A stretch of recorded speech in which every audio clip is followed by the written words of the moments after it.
The autumn breeze carried leaves across the wooden platform at Clearwater Station, where 24-year-old Catherine Moore sat on a time-worn bench, gripping the letter that had crushed her hopes just hours before. The golden glow of the afternoon stretched long shadows between the buildings of the frontier town, but Catherine barely took note of the beauty surrounding her as she read the heartbreaking words for the third time. She had traveled over 1,000 miles from Boston to marry Samuel Harrison, a wealthy rancher who had promised her a future, a home, through months of letters. Yet the letter she clutched, handed to her by the station master upon her arrival, contained Samuel's apology and confession that he had married another woman just a week prior. "I regret any inconvenience this may cause," the letter ended, written in Samuel's careful handwriting. "I've enclosed funds for your return journey, as I understand how disappointing this news must be." With trembling hands, Catherine folded the letter, feeling the sting of rejection weigh heavily upon her. She had left Boston with nothing but hope and a few belongings in a worn carpet bag, now finding herself faced with the daunting choice of returning to a city where she had no family and no future, or staying in a frontier town where she knew no one and had no means of support. As the evening darkened around her, Catherine sat lost in thought, wondering what would become of her. It was then that she became aware of a small presence nearby. A young girl, about 5 years old, stood at the edge of the platform, her curious blue eyes fixed on Catherine. The child wore a blue dress, a dark pin and small black boots, holding a beloved teddy bear that had clearly been with her on many adventures. "Hello," the little girl said softly, stepping toward Catherine with the bold curiosity children often display in new encounters. "Are you sad?" Catherine gazed at the sweet child, her first genuine smile since reading Samuel's letter lighting up her face. "Hello, dear. Yes, I suppose I am a little sad. My name is Catherine. What's yours?" "I'm Lucy," the child answered, settling next to Catherine on the bench as if they were old friends. "I live here with Papa. Are you waiting for someone?" Catherine hesitated, trying to find a way to explain her situation to a child. "I was supposed to meet someone, but he changed his mind about seeing me." Lucy's face grew serious as she processed the information. "That wasn't very nice of him.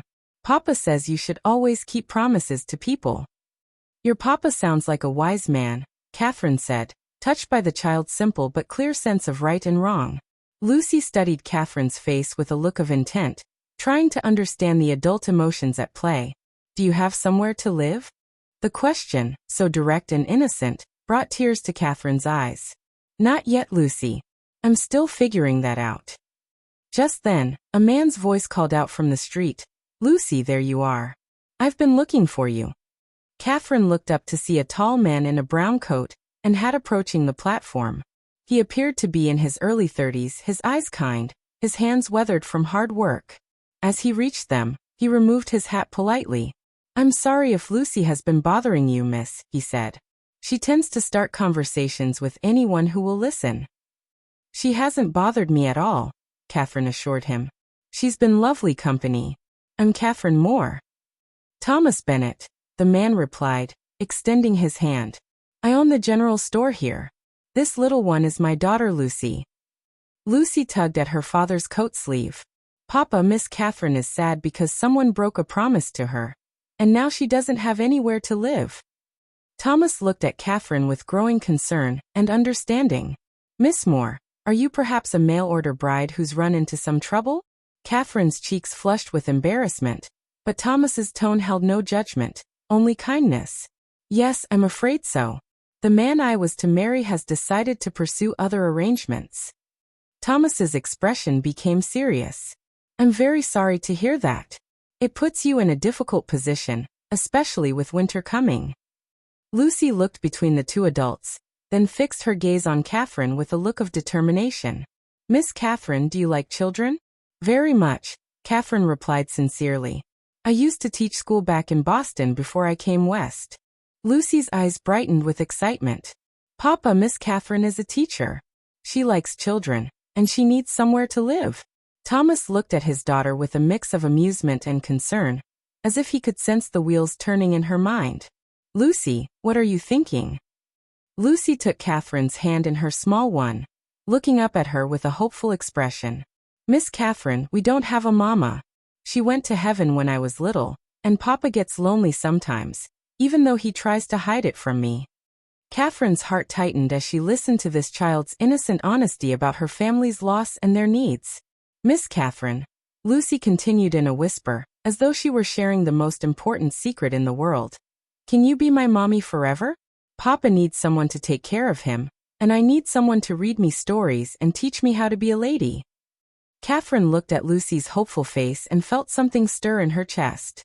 This child, in her own simple way, was offering her exactly what she had been searching for, not through a formal arrangement or letters, but through the understanding that they both needed one another. Thomas knelt beside his daughter, his voice gentle but serious. Lucy, becoming a family isn't something that just happens because we want it to. Miss Catherine barely knows us. But Papa, Lucy said, applying the logic children use when they speak from the heart. You always tell me that we should help people who need help. Miss Catherine needs a family, and we need a mama. It's perfect. Catherine looked at this remarkable little girl, who had understood their mutual needs with such clarity, and then at Thomas, who watched with a mixture of awe and hope. Lucy, Catherine said carefully, being a mama is a very important job. Are you sure you'd want me to try to learn how to do it? Lucy nodded eagerly. I could teach you all the things mamas need to know, like how I like my eggs cooked and which stories help me fall asleep. And Papa could teach you about running a store and living in a frontier town. Thomas stood up slowly, meeting Catherine's gaze. Miss Moore, I know this is highly unconventional, but Lucy has a point. I've been struggling to raise her alone while running the store. And winter is no time for anyone to be without shelter and support. Catherine felt tears well up as she realized this unexpected encounter might be offering her something far more valuable than anything Samuel Harrison could have provided. Mr. Bennett, are you suggesting? I'm suggesting that perhaps we could help each other, Thomas said carefully. You need a home and a family, and Lucy and I need someone who can bring warmth and wisdom to our household. If you'd be willing to consider staying in Clearwater, we could see if we might build something meaningful together. Lucy clapped her hands, delighted. Does that mean Miss Catherine can be my mama? Catherine looked at the precious child who had seen past her circumstances, and at the kind man who offered not just shelter, but the possibility of real love. Lucy, I would be honored to try to be the best mama I can be for you. 6 months later, on a beautiful spring morning, surrounded by blooming wildflowers, Catherine and Thomas were married in the small church at the heart of Clearwater. Lucy served as both flower girl and maid of honor, her face radiant as she witnessed her family becoming official. The pastor spoke about how sometimes God redirects our paths, leading us to destinations more wonderful than we could have planned. As Catherine and Thomas exchanged vows, with Lucy standing between them, Catherine reflected on how a broken promise had led her to an unbroken family. Samuel Harrison's rejection had felt like the end of her dreams, but it had actually been the beginning of a love story more beautiful than she ever could have imagined. Lucy's innocent question had opened the door to a relationship built on mutual care, respect, and the simple understanding that love flourishes when it is needed and freely given. Years later, when people asked Catherine how she came to Clearwater, she would smile and say that sometimes the best families aren't the ones we plan, but the ones that recognize us when we most need to be found. The mail-order bride, who once thought no one wanted her, had found that the most important people had been waiting for her all along, not through a letter or an ad, but because a little girl's heart had room for a mama, and a good man's home had space for love to grow. And Lucy, now grown with children of her own, would tell her daughters the story of the day she met a sad lady on a train platform and asked the question that brought their family together. Can you be my mommy forever? Proving that sometimes, the most important proposals don't come from adults with formal intentions, but from children who see love where others see only problems and who have the courage to ask for what their hearts need.